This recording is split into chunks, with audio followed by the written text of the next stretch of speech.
Good morning. My name is Heather McLean. I use she, her pronouns, and I'm a member of your board of directors. Welcome to White Bear Unitarian Universalist Church. We are a community of youth, adults, and children of many diverse theologies, held together by covenant, not creed. Together we share the values of courage, reverence, and compassion. May you know deep welcome and belonging in this place. To share a request for today's meditation, please place it in the chat box before the opening hymn or add it to our meditation bowl. Please gain consent before you use someone's full name. The meditation bowl is in the Soul Work Center, along with activities to help people of all ages engage with today's service. Welcome, visitors. We're so glad that you're here. Please join us after the service for a brief 12-minute intro and tour. Please look for Gloria. She'll be holding a sign like that, over by the fabric wall. And for those who are interested in learning more about this church, please join us today for our Membership 1 class. It happens at 12:30 p.m. Snacks and childcare are provided. Last year, the Facing Race Steering Committee promoted and the congregation adopted the 8th principle. As one way to implement the 8th principle, the Facing Race group has been learning about Native American history and culture, has written a draft land acknowledgement statement, and is developing an action plan to give meaning to that statement. Please visit the Facing Race table today in the social hall to learn more and to share your ideas. Please also visit the General Assembly table where you can learn more about our denomination's annual conference that will be taking place virtually this year. You can also learn more about the Article 2 revision process, learn more about being a delegate, and learn more about our special GA Sunday service. Please also clear your calendars for Reverend Jessica's installation on Saturday, May 18th. It will be an exciting and important event in the life of this church. We're asking everyone to RSVP for the event by tomorrow. We're trying to get a rough head count for planning purposes. We expect a large crowd of members and guests, so please plan to arrive early. The Our Whole Lives Sexuality Education Program, otherwise known as the OWL program, was created in partnership between the Unitarian Universalist Association and the United Church of Christ to give children, youth, and adults access to age-appropriate and inclusive sex education. This program needs your support at WBUUC. Come learn about the program and about becoming a trained OWL facilitator on Wednesday, May 8th at 6:30 p.m. Now we have a special announcement from Steve Kahn representing Dining for Dollars.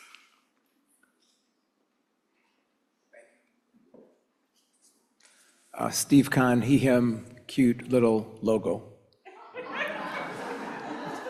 Quick announcement, you know that we're having it and we're looking forward to it. We think of it as a fun thing rather than a fund-raising thing, kind of a interval between pledge drive and annual meeting, connecting, seeing friends, making new friends. Sometimes I think we do work better than we do fun, but think about Dining for Dollars as a fun thing.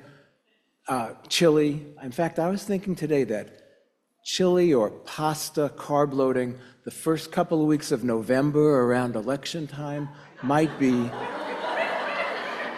leaving it.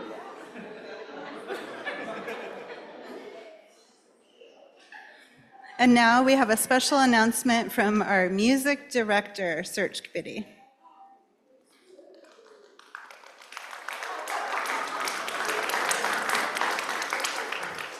Hello, I'm Brett Smith, and I'm so excited. He, him, my pronouns. I'm excited about that as well. Anyway, wanted to share some information regarding the Director of Music Ministries search, and that position will be the person who directs our choir, will reinstitute the children's choir, and will engage all of us with music making and spiritual growth. We did a national search and 22 candidates came forward, very qualified people. From that field, 10 were interviewed on Zoom in April. From that, we've now culled it to 3 people that will come in person here for an interview the week of May 13th. And from that, we will go to an in-person directing of the choir, where those candidates or candidate will direct the choir, and from that point, we will make a decision and share with you at the beginning of June. This committee is made up of leadership from Reverend Jessica, Olivia Dirks, our music director, and Kelsey Kerrigan, and Kathy Dalton, and myself, and consultants Jody McCormick and Becky Ponch as well, Panch. So it's an exciting thing. When we look at these candidates, we've been amazed and so happy that they have exceeded our hopes when we look at the depth and the quality of who we are. We have exciting things to look forward to with music.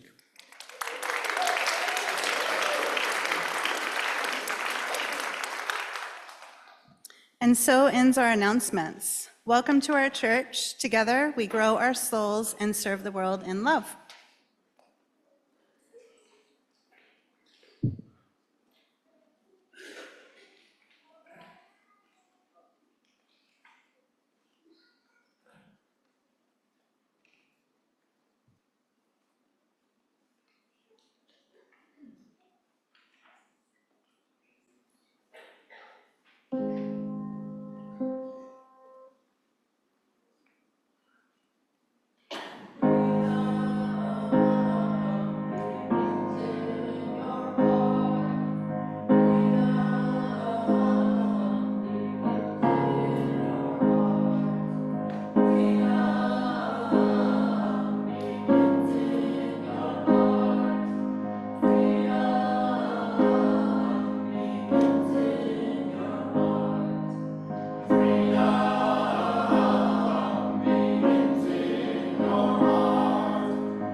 Come in.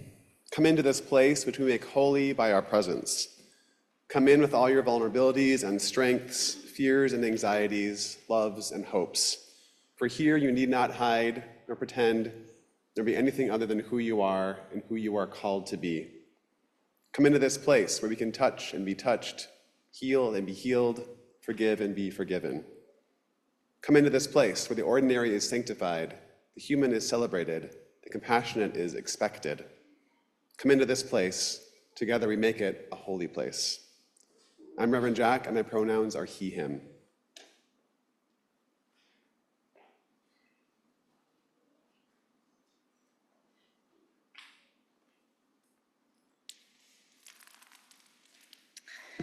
I'm Amy, and my pronouns are she, her.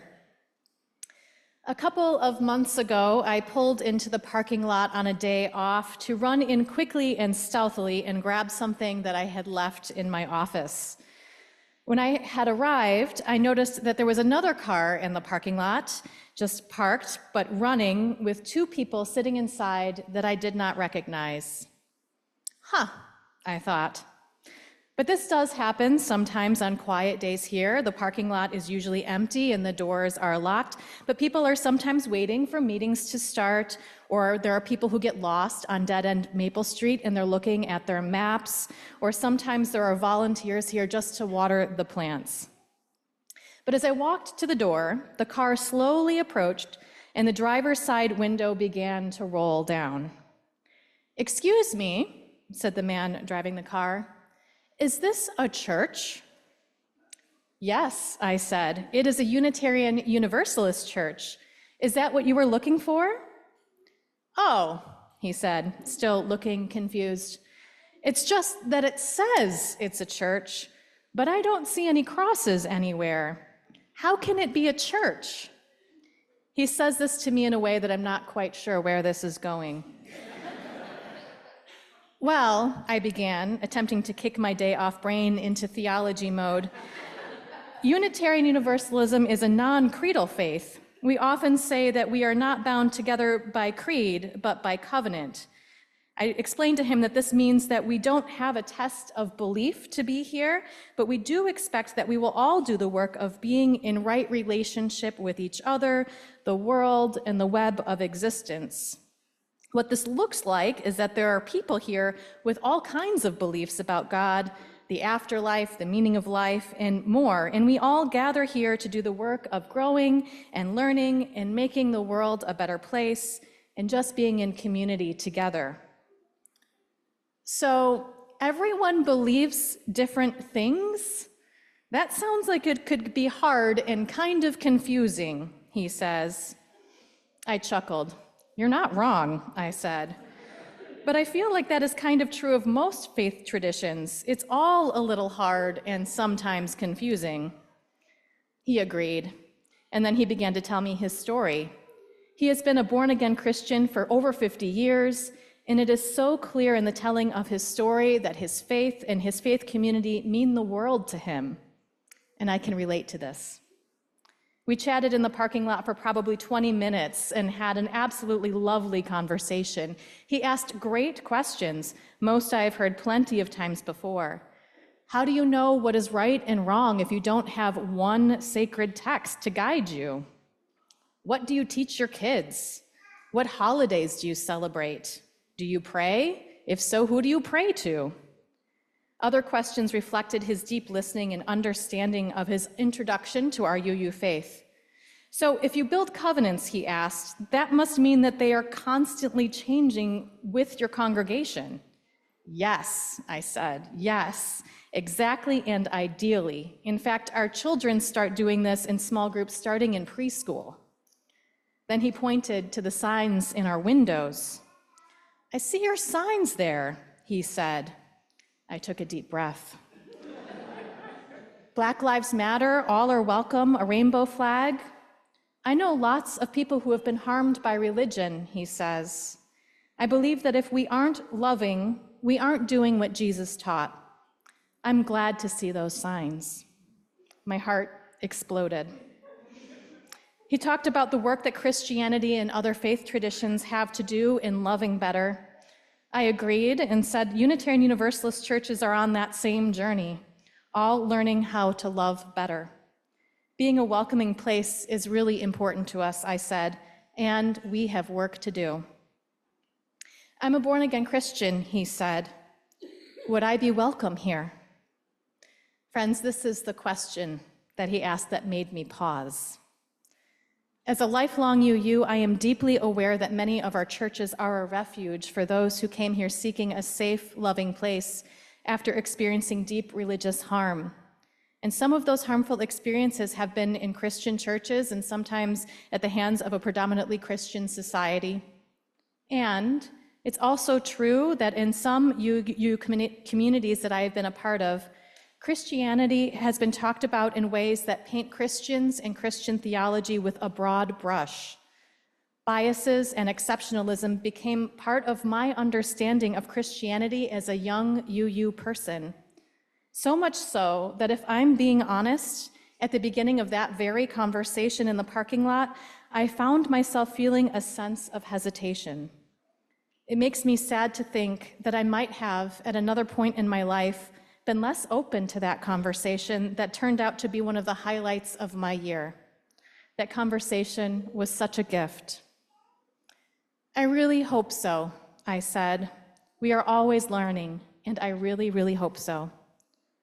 We thanked each other for the conversation, and we each went on our way. So I light the chalice this morning for the hard and confusing work of learning to love better inside these walls, out in the parking lot, and beyond.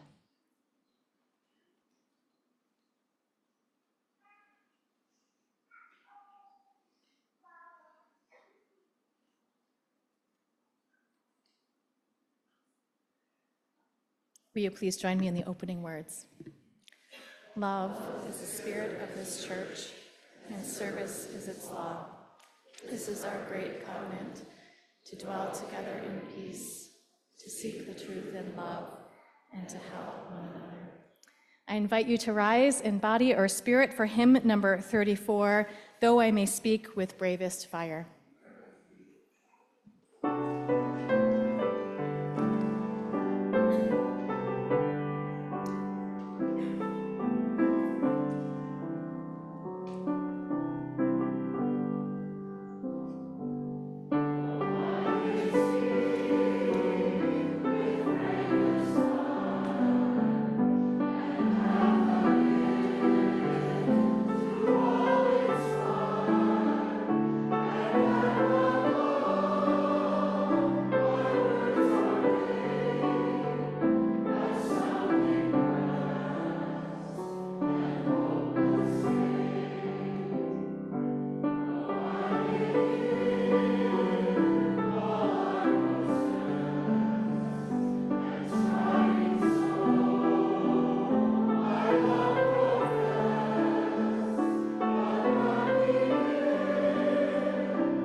My name is Reverend Jessica, and my pronouns are she, her, and I'd like to invite down anyone young at heart who wants to come down for our story today.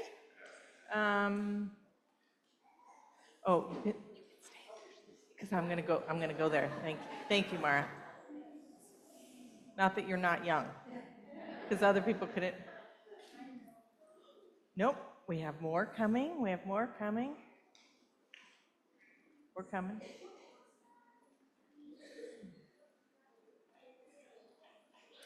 Great, welcome. Can you sit on this side, Ruby? Great, thank you. Great, all right. So our story today is from Christopher Buse, and it is an African proverb that he heard third hand, and then he embellished, and then I've embellished, so it's been told and retold. So once upon a time, there was a village. Are we all part of the village? Yes. Are we all part of the village? Yes. That's right. And there was a road straight through the center of town. Can all of you see this road going down the middle of town? It's right here, going all the way to those doors. And one day, something strange happened. God walked down the road. Avi, do you want to be God? Okay, great. Can you walk down the center of the road? Here comes God, everyone. Wow! And all the people stopped to stare at God as she walked by. And then they kept staring as she walked off into the distance. And people couldn't believe that that was God. Boy, God sure was beautiful. And what a beautiful blue hat she had on. Yes, God was beautiful, but it wasn't a blue hat. It was a red hat she was wearing.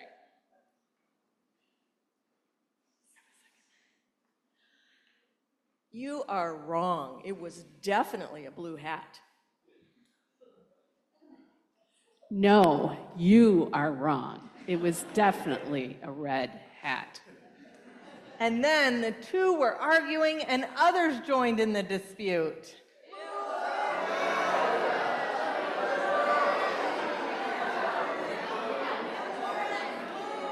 And then other people were like, I didn't even see a hat. Right? And so then the whole village started arguing. And then people got really mad and they were yelling at each other.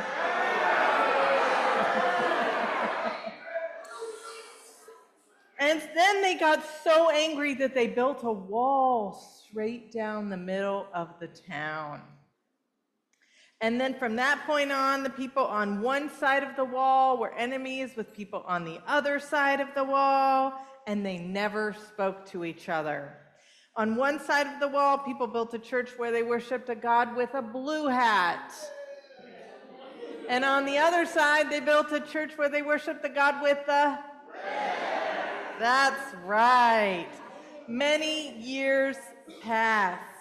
And then the people were still enemies. Then one day, God came walking back through the village.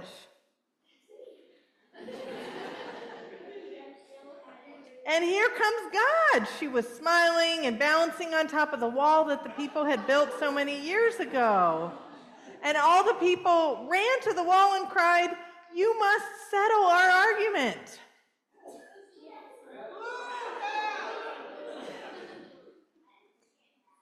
Yes, the people on that side of the street say that when you walked through the village many years ago, you were wearing a blue hat, but we know better. We know you were wearing a red hat. So tell us, God, what color was your hat? God looked puzzled and scratched her head for a minute. And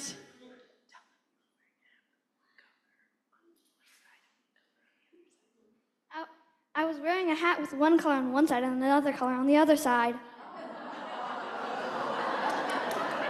And then God walked off into the distance. It was very quiet for a moment until a child started laughing. And then everybody heard the children laughing and they started laughing. And then the laughter got louder. And with that, the wall tumbled to the ground.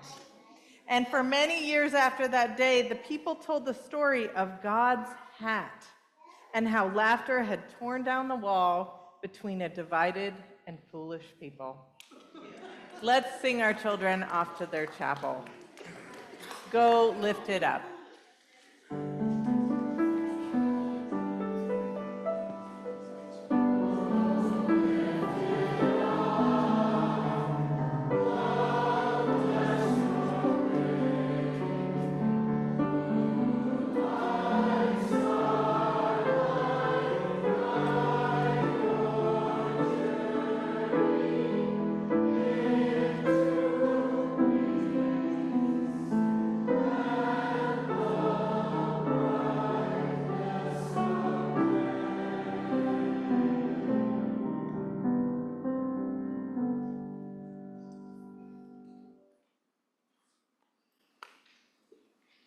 Will you join me in the spirit of prayer and meditation? I invite you to settle into your seats. Cast your eyes down or close them. you have something in your hands, you're invited to set it down. If you're watching online, one of our households online, we have 26 households online. We invite you to maybe set down anything that you are doing at the moment and just tune in and be present as we breathe together.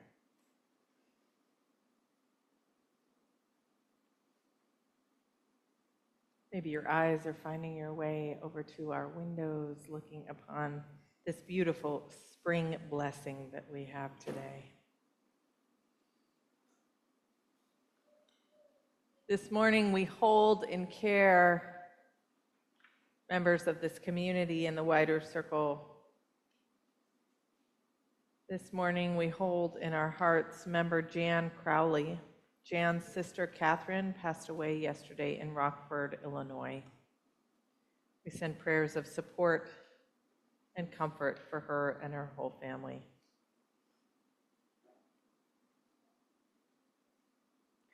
We also lift into joy Jane Rigby, a fellow UU LGBTQ activist and lead scientist on the Webb Telescope, on receiving the President's Medal of Freedom.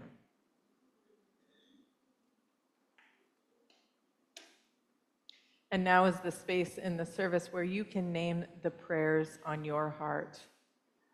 Feel free to speak into the room those you would like to lift into prayer, and for those who are watching online, speak it into the room where you are.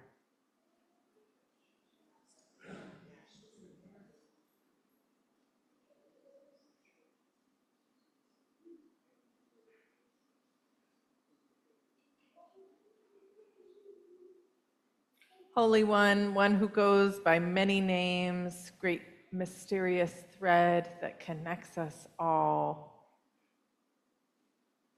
This morning we lift into prayer these names uttered from our lips, these names that are resonating around the walls of our heart, these names that are on our minds from the moment we wake to the moment we go to sleep.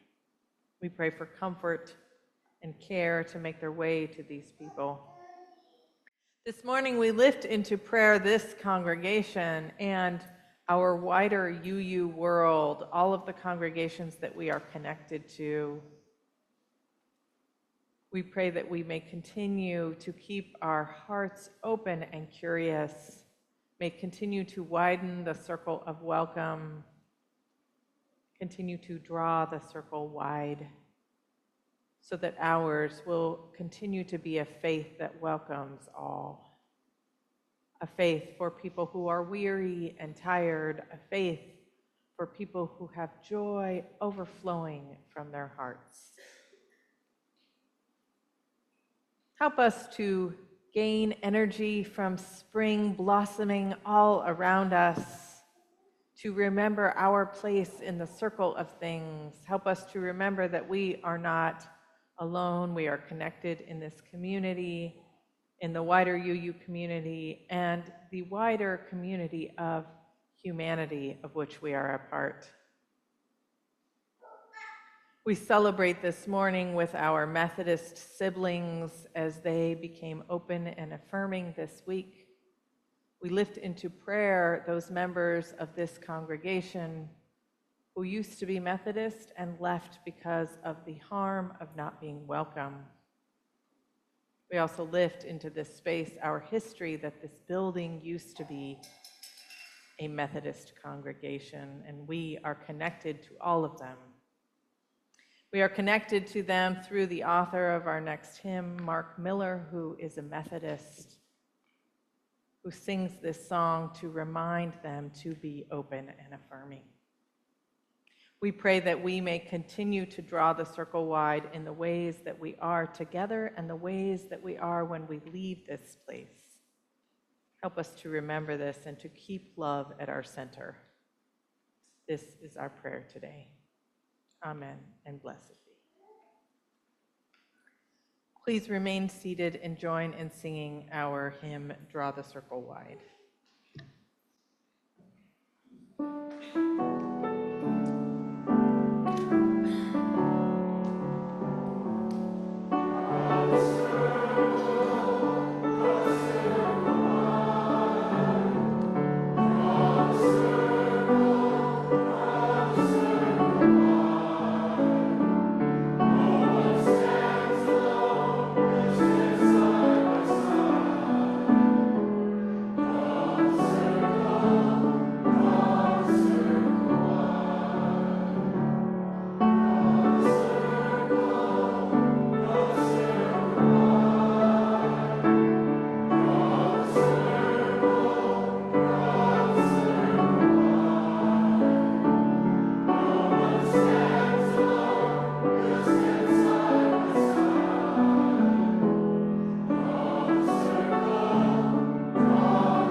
The North Star Youth Outreach Center in Maplewood Mall is the recipient of today's special collection.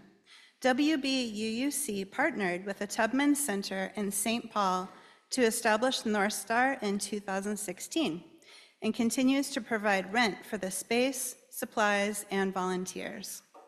North Star is a daytime resource center for youth experiencing homelessness. The center offers support services including clothing, food, school supplies, personal care items, laundry facilities, computer time, and access to a range of Tubman support services. We're now going to watch a short video about North Star.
Today's important news is that the center has obtained approvals from the mall management and Tubman officials to roughly double the available space. This resulted from a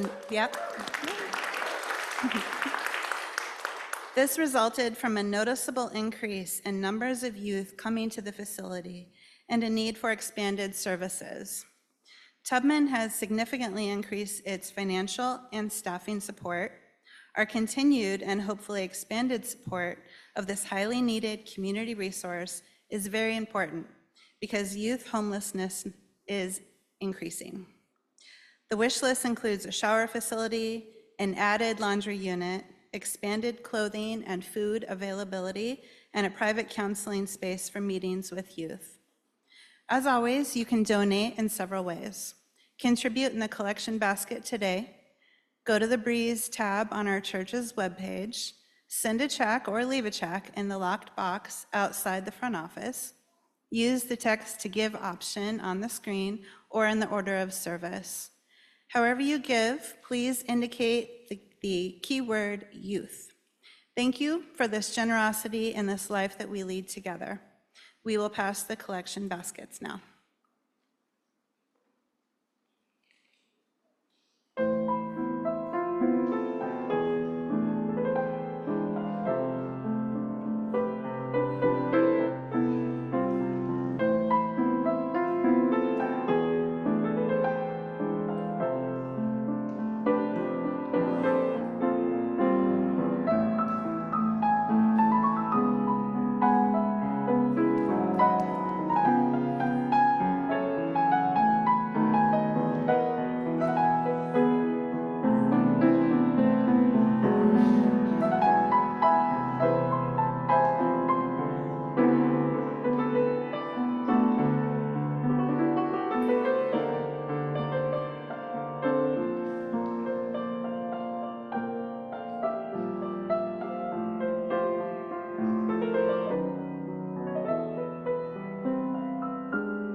Our reading this morning is from Nancy Schaefer.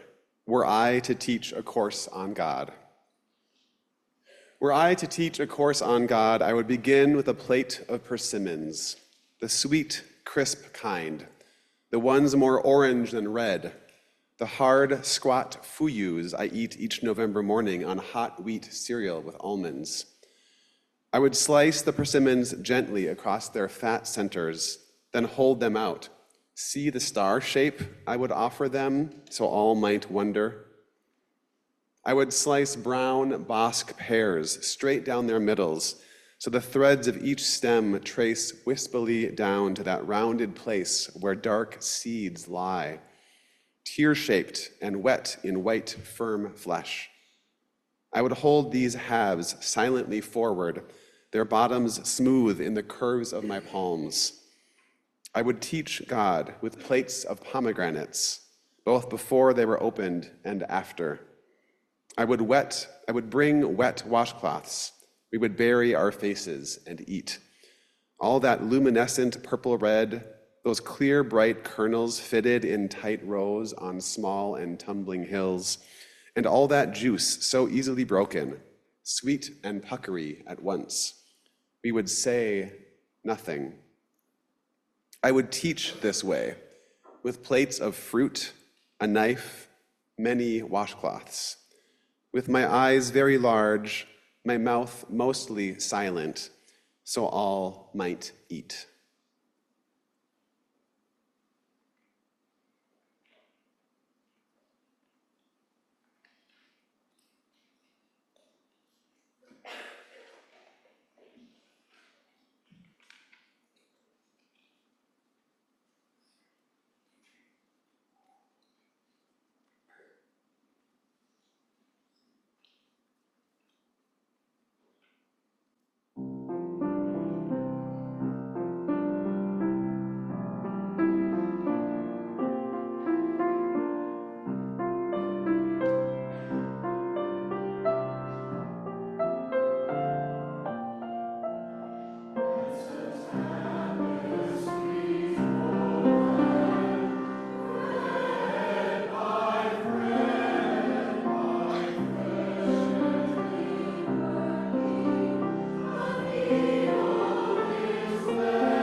A tapestry of love is what we are weaving here.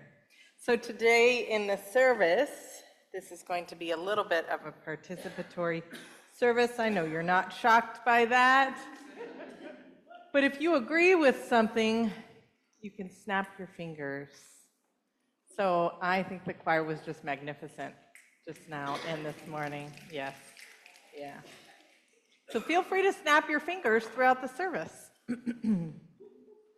This congregation makes two theological statements at the beginning of every worship service. The first one is the call to worship, which I'm not quite sure when it began being stated in the congregation.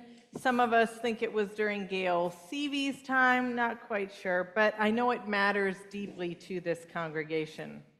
It's important to begin, I heard that snap, yes.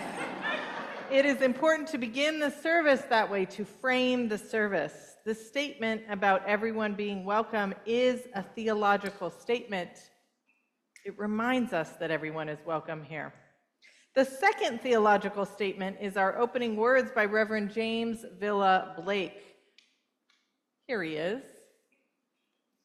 I mean, that's quite a picture, right? Who was a Unitarian minister around the turn of the 20th century. These theological statements remind us that love is at the center. Love is at our center. Oh, I love those snaps. The first service, they had to warm up to the snaps. By making these statements at the beginning of every worship service, we're telling people who we are from the get-go, and we're telling people what we believe in. And as much as Unitarian Universalists can agree on things, this congregation agrees on these two theological statements. That's right. And what's true is that we all bring different theological backgrounds here, and we gather to make promises together. We gather because we know we are better together than apart. I feel like we need to make a promotional video. They're doing so well. What's true is that part of the healing that happens in community is processing the faith of your childhood. If there are wounds here, and I want to name that not everyone here comes with theological wounds, but some do. And part of our spiritual journey together is searching for what is true right now, for what brings you meaning, for what your center point that you pivot your life on is now. Worship means to give worth to. When we gather in worship, we give worth to love as the anchor of our lives. My journey towards faith began when I was a young child of 7 reading about Mother Teresa. I remember being so moved and astounded that someone felt so strongly called by their faith, by their beliefs, that they would drop everything. The story goes that she saw unhoused people on the street and decided to dedicate her life to them. A few years later, I was in middle school and I was living with my mom, and my mom found born-again Christianity, and thus did we. I then became fully immersed in being an evangelical Christian. I went to the school, I went to the church, it was my life. I was convinced that I had found the truth with a capital T, and it was my job to tell everyone, it was my job to save everyone. My faith was felt deep in the marrow of my bones. I lived and breathed with the conviction that this was the path that all should be on. The fate of our lives depended on it. Until I left that school and moved in with my father and was given books on evolution. And I started to doubt. A slow, creeping doubt that then blossomed into losing my faith. So my father and stepmother live in Salt Lake City, and one time I was on a plane traveling there, and often my flights to and fro, I'm seated next to Mormons, not surprisingly.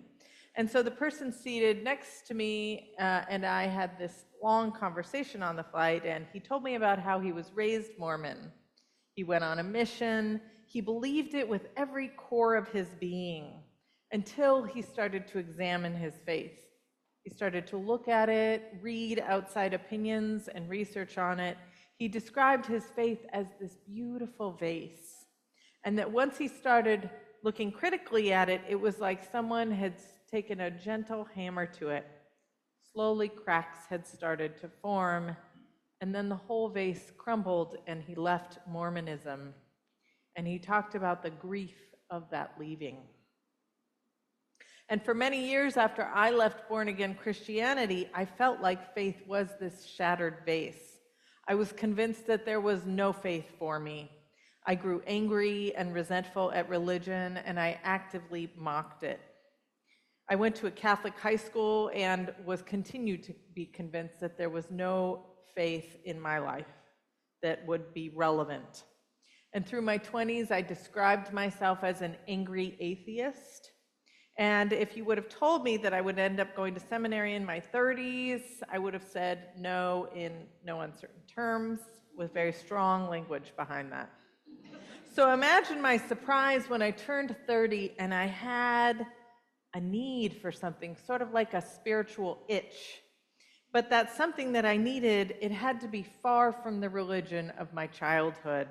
I tried out several different churches, the young, hip churches, and all of them felt too close to that church of my childhood. I was convinced there was no church for me until I happened upon Unitarian Universalism's most powerful evangelizing tool, besides you all, belief.net. I took the quiz, what religion are you? It said 99% Unitarian Universalist, 98% Quaker. I didn't know what this was, but I was curious. The following Sunday, I went to the church nearby, which was the church in Baltimore. I was living in Baltimore at the time, and I felt like I had come home.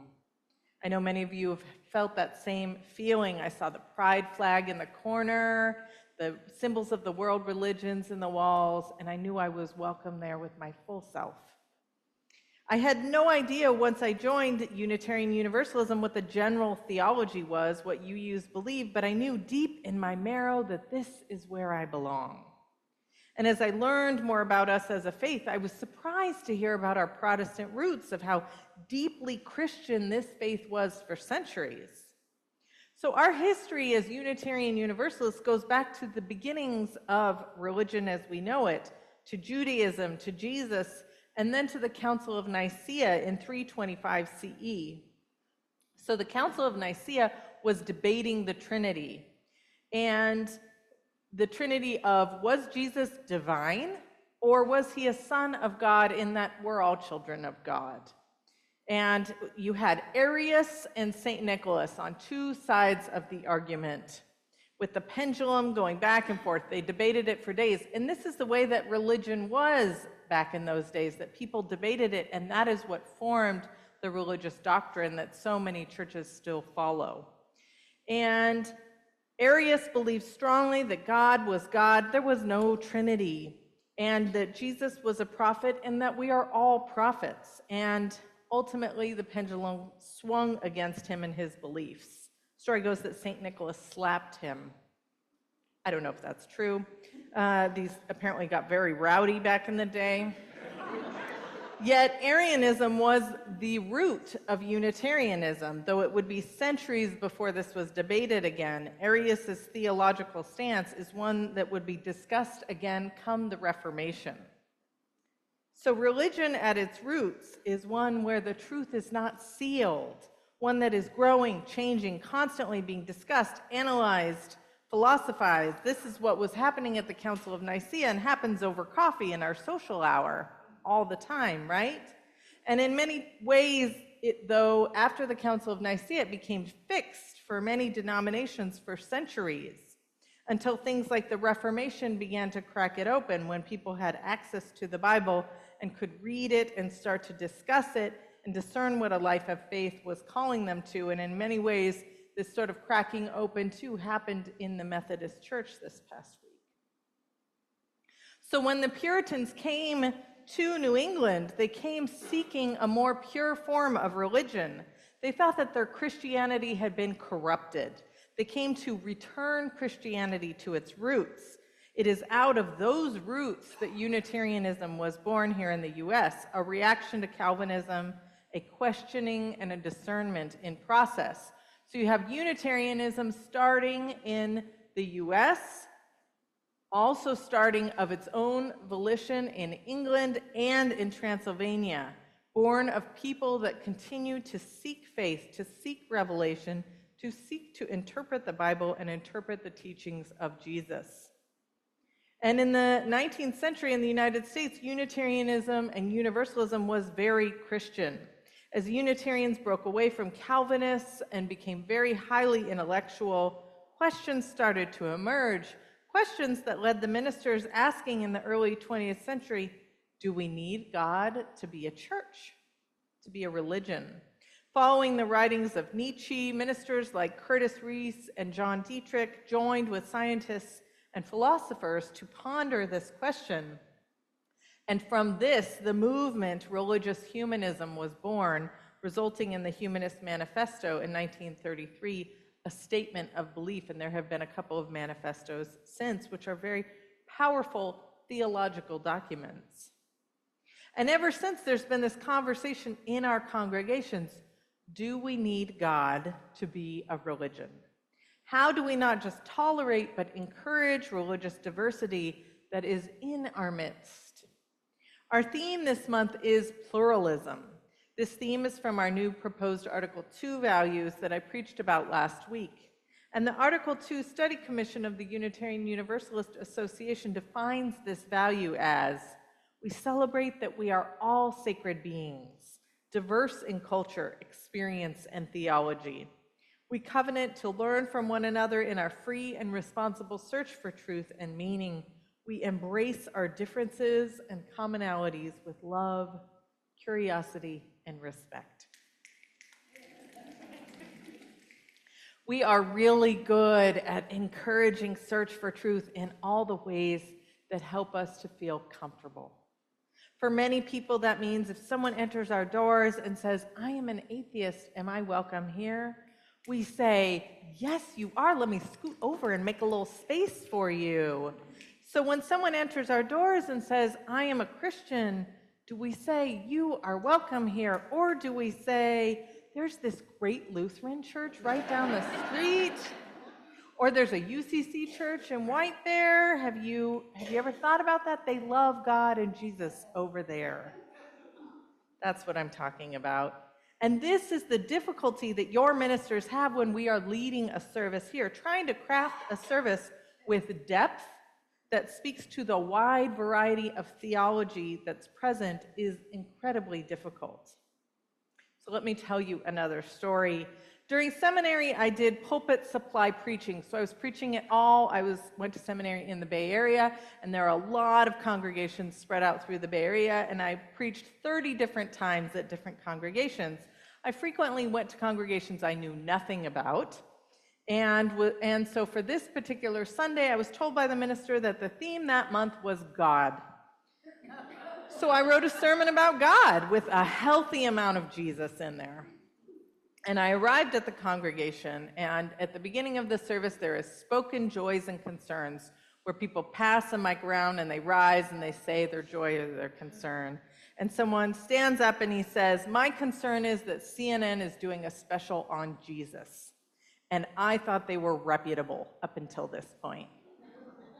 And at this point, I am full on sweating in my seat, wondering if he's going to get up and leave mid-sermon, because my sermon was all about Jesus. Well, I preached it, and at the end, he came through the receiving line, and I stuck out my hand, and he shook my hand and said, that was a great sermon. We all bring our theological stories with us into these pews. He brought his own story, yet he was still able to hear and receive the sermon and take what spoke to him and leave the rest. That is what pluralism invites us to. Our task is to own each of our own stories, to name when they get in our way, and to continue to try to keep our hearts open to each other. Our invitation is to hear each other's theological story and remember that it can grow and change. Our faith is not fixed. It can grow and change. And to imagine creating the kind of congregation where the person who loves being a Christian can sit down for a conversation with someone who's a religious humanist, Not try to convince each other that either one is right, but have a conversation about what brings them meaning in the world, what connects them, and what they believe in, with no eye rolls, scoffing, or side comments that wound. Many of us, myself included, come with wounds and scars from the religion of our childhoods. And I know that that is true. And so therefore, my invitation as a Unitarian Universalist for me is to recognize the wounds and scars that I carry and to keep nurturing my own spiritual path and to remember that it's held in covenantal community. And this is what our faith invites us to. It's asking each person to commit to it, to commit to exploring what theological pluralism looks like, to recognize that our theological diversity is vast, yet each of us as UUs are being invited to continue to deepen and to commit to our spiritual lives, to deepen in our commitment to that which gives us meaning, that which connects us to each other and the world around us. To recognize that every time I preach about Jesus and you don't like it, it may be feeding the soul of the person next to you. And every time we sing a hymn that's full of language that doesn't speak to you, it may be touching and cracking open the heart of the person in front of you or behind you or watching online. That we gather with this religious, theological diversity, and our invitation is to keep our hearts open when our individual needs aren't met. And that we collectively, we gather to grow together, to deepen in relationship, to explore what it means to be alive and to live in the world with hearts that are broken and whole all at the same time. When Reverend Jan Eller Isaacs, may her memory be a blessing, preached at my ordination and installation at my previous congregation, she spoke of our wide theological tent and said, "This is our task." So now the participation keeps happening. I'm going to invite you into an exercise that demonstrates our theological diversity. So I'm going to invite you to rise in body or spirit, and if you don't want to stand, you can raise your arm. If you hear the word that describes your theology, and you can stand multiple times, so it doesn't mean you don't have to just be one, because many people are many different theologies. And I invite us to look around and marvel at our diversity. And as each group stands, I invite us to do a responsive, "You are welcome here." Let's practice it. You are welcome. Okay. If you consider yourself to be an atheist, please rise in body or spirit. You are welcome here. Wonderful. You can sit back down. If you consider yourself to be a humanist, please rise in body or spirit. You are welcome here. Everyone can say it. I think the choir, you've got that response down. Thank you. If you consider yourself to be pagan, please rise in body or spirit. You are welcome here. If you consider yourself to be panentheist, please rise in body or spirit. You are welcome here.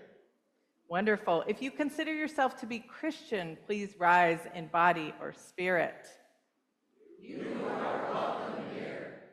If you consider yourself to be Muslim, please rise in body or spirit. There may be people there we go. If you consider yourself to be a theist, please rise in body or spirit. You are welcome here. If you consider yourself to be Jewish, please rise in body or spirit. You are welcome here. If you consider yourself to be mystic, please rise in body or spirit. You are welcome here. If you consider yourself to be Catholic, please rise in body or spirit. You are welcome here. If you consider yourself to be Buddhist, please rise in body or spirit. You are welcome here. If you consider yourself to be Protestant, please rise in body or spirit. You are welcome here. If you consider yourself to be Lutheran, please rise in body or spirit. You are welcome here.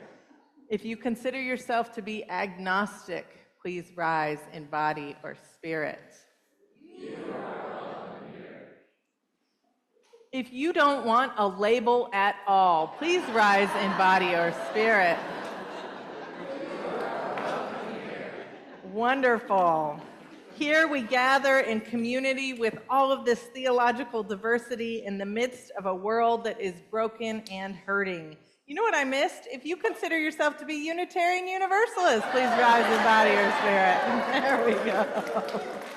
You are welcome here.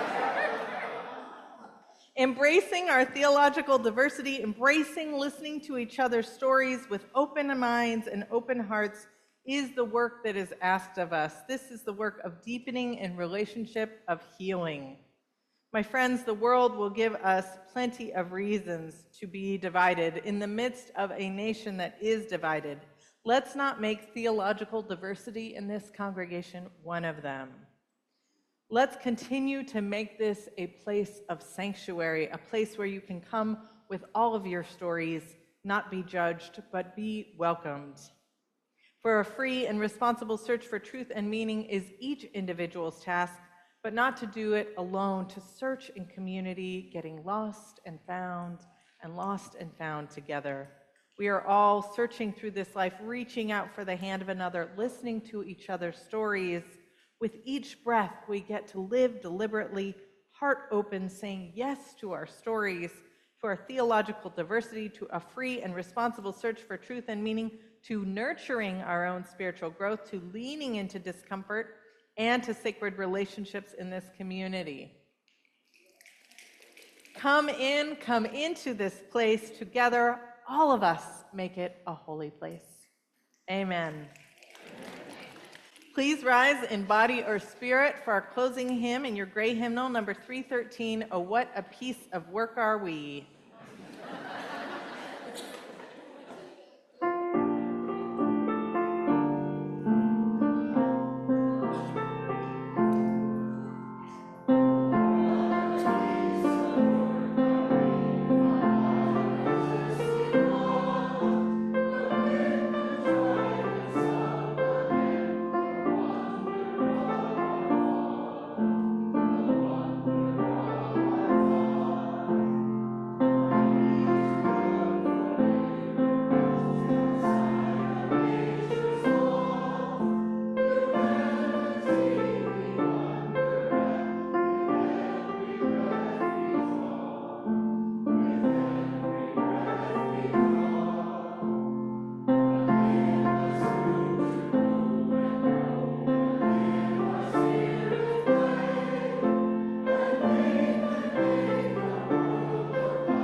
Okay, we're embracing a little different kind of a service. So for our benediction, I'm going to invite each section to face each other. Oh my goodness. So this section's going to face that section. This section's going to face this section. So you can just look at each other. And up top, you all can just look at each other. There you go. And our benediction today, you're invited to recite with me to each other. And if you are visiting or you don't know the words, you can just receive them. Our benediction today is our call to worship. Come in. Come into this place which we make holy by our presence. Come in with all your vulnerabilities and strengths, fears and anxieties, loves and hopes. For here you need not hide, nor pretend, nor be anything other than who you are and who you are called to be. Come into this place where we can touch and be touched, heal and be healed, forgive and be forgiven. Come into this place where the ordinary is sanctified, the human is celebrated, the compassionate is expected. Come into this place. Together we make it a holy place. Amen. Please turn and greet your neighbor and join us in the social hall for coffee hour.